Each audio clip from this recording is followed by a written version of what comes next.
The blue and red lights painted our driveway in alternating flashes as my wife stepped out of her rental car.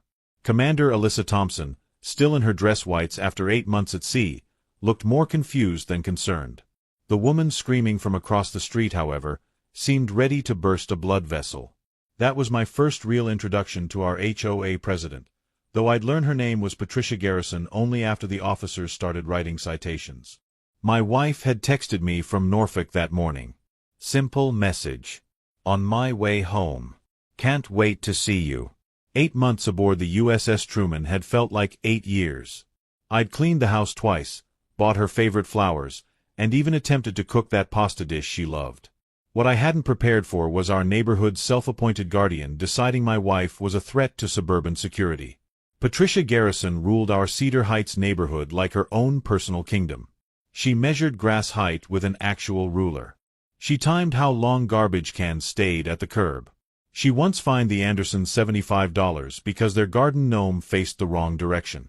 I'd managed to stay under her radar for 2 years by keeping quiet and following every ridiculous rule. But apparently, having a wife return from military deployment wasn't in the HOA handbook.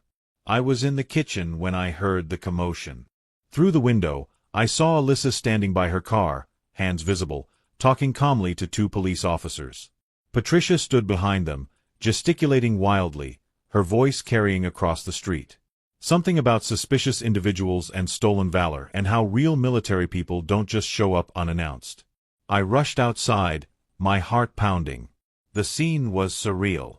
My wife, who'd spent months commanding operations in the Persian Gulf, being questioned in our own driveway while Patricia jabbed her finger in the air, demanding immediate arrest. The gathering crowd of neighbors watched from their lawns, some recording on their phones. Officer Daniels, according to his nameplate, held up a hand as I approached.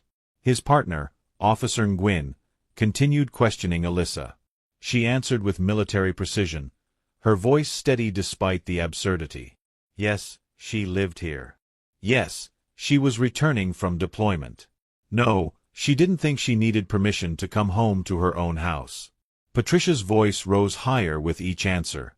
She insisted real military personnel would have notified the HOA board before returning. She claimed the uniform was probably purchased online.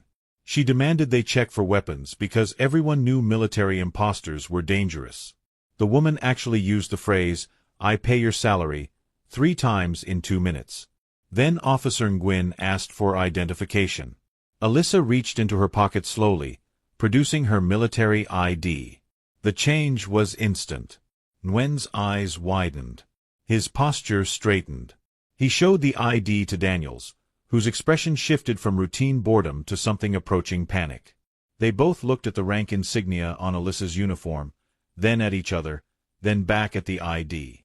Officer Daniels cleared his throat. "Ma'am," he said, addressing Alyssa with notably more respect, "I apologize for the confusion. We had a report of suspicious activity." Alyssa nodded, still calm. She understood they were doing their job.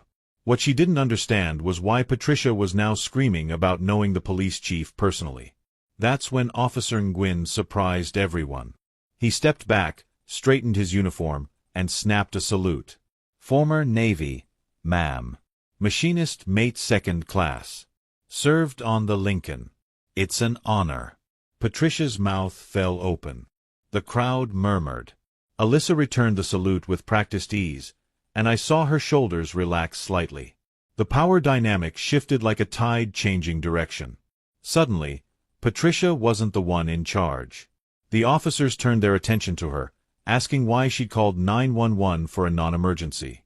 Did she understand that filing false reports was a crime? Was she aware that interfering with military personnel was a federal matter? Patricia sputtered, her face cycling through shades of red I didn't know existed. Alyssa stepped forward then, still maintaining military bearing.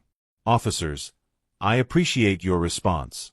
However, I'd like to go inside and see my husband. It's been a long deployment." She glanced at Patricia, who seemed to shrink under the gaze. "Unless there's an actual crime being reported?" Patricia tried one last gambit. She pulled out her phone, claiming she had the HOA bylaws that clearly stated all residents must notify the board of extended absences and returns. She scrolled frantically, muttering about proper procedures and community standards. The officers looked unimpressed. One of them asked if she'd like them to review her recent 911 calls, mentioning something about multiple reports of suspicious packages that turned out to be Amazon deliveries.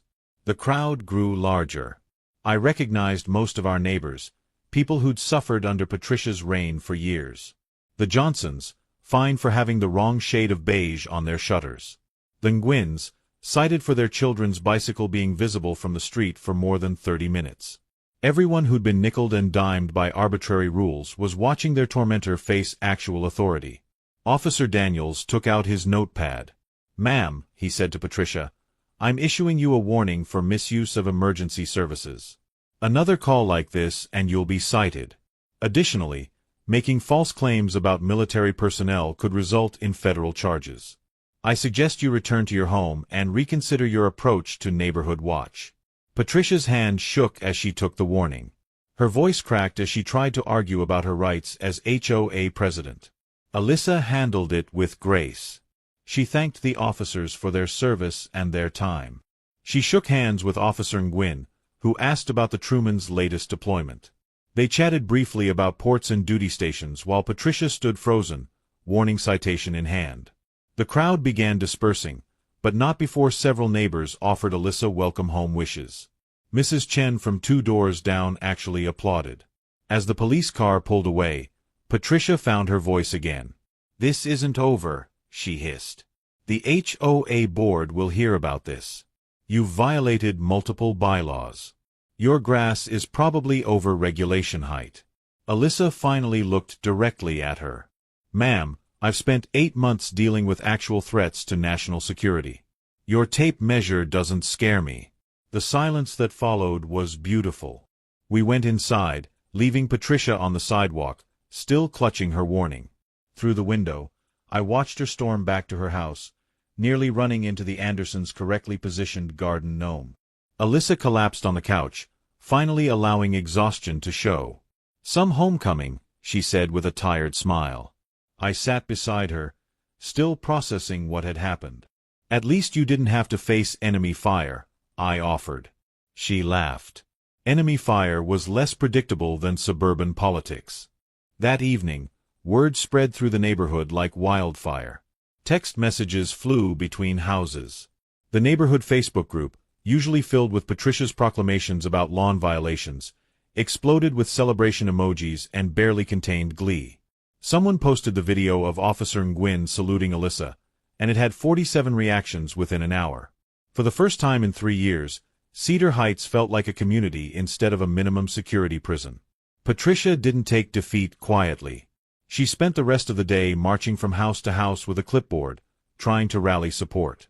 Most people didn't even open their doors. The ones who did listened politely before closing them in her face.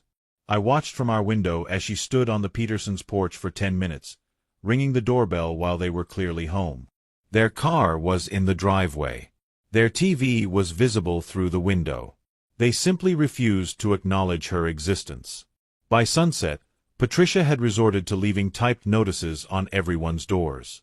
The letters, printed on what she probably thought was official HOA letterhead, demanded an emergency meeting to discuss what she called a hostile military takeover of our peaceful community. She cited 17 different bylaws, none of which actually existed. She threatened legal action against anyone who supported the illegal coup against her rightful authority. She even suggested that Alyssa's military status was suspicious and required investigation by Homeland Security. The next morning brought unexpected vindication. Dr. Harrison from the HOA board knocked on our door at 7:30 sharp, looking both embarrassed and relieved. He was a retired pediatrician who'd served on the board for 5 years, mostly to prevent Patricia from implementing her more extreme measures. Behind him stood 4 other board members, including Mrs. Foster, who ran the local bakery, and Mr. Ramirez, who'd fought Patricia's attempt to ban wind chimes just last month. They came inside, and Mrs. Foster handed Alyssa a welcome home cake she'd baked at 4 that morning. The board had convened an emergency session at 6, she explained. Every member had received multiple complaints about yesterday's incident. The vote was unanimous. Patricia Garrison was removed as HOA president, effective immediately. But that wasn't all. They'd reviewed her history of 911 calls. 37 false reports in 18 months, including claims about terrorist activity when the Kumars had a family reunion and allegations of drug dealing when teenage kids were selling lemonade. Dr. Harrison pulled out his phone to show us the final tally. The city had fined Patricia $500 for misuse of emergency services. The police department was considering additional charges for harassment and filing false reports. But the real shock came from Patricia's employer. Turns out, she worked as an office manager for a local law firm. Someone had forwarded them the video of her demanding the arrest of an active-duty military officer. The firm, which proudly displayed "Support Our Troops" stickers in their window, was mortified. We found out about her job loss when the moving truck appeared 3 days later. Patricia tried to supervise the movers while maintaining her dignity, but it was hard to look authoritative when carrying a box labeled "Kitchen Miscellaneous" in shaky handwriting. The entire neighborhood seemed to develop urgent outdoor chores that day. Gardens were watered. Driveways were swept. Everyone wanted to witness the end of an era. As the moving truck pulled away, Patricia made one last stand. She marched to our door, shoulders squared, chin raised. When I opened it, she thrust an envelope at me. "A bill," she announced, "for grass height violations dating back 2 years. Total claimed, $3,200. I looked at the paper, then at her, then at Alyssa, who'd joined me at the door. Patricia's hands trembled as she waited for our response. Alyssa took the paper, examined it carefully, then did something I didn't expect. She smiled. "Ma'am, you're absolutely right.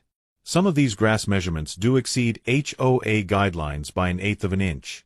However, since you're no longer HOA president, and since you've been removed from the property for cause, this document has no legal standing.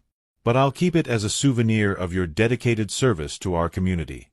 Patricia's face went through several expressions before settling on shock. Her mouth opened and closed like a fish gasping for air.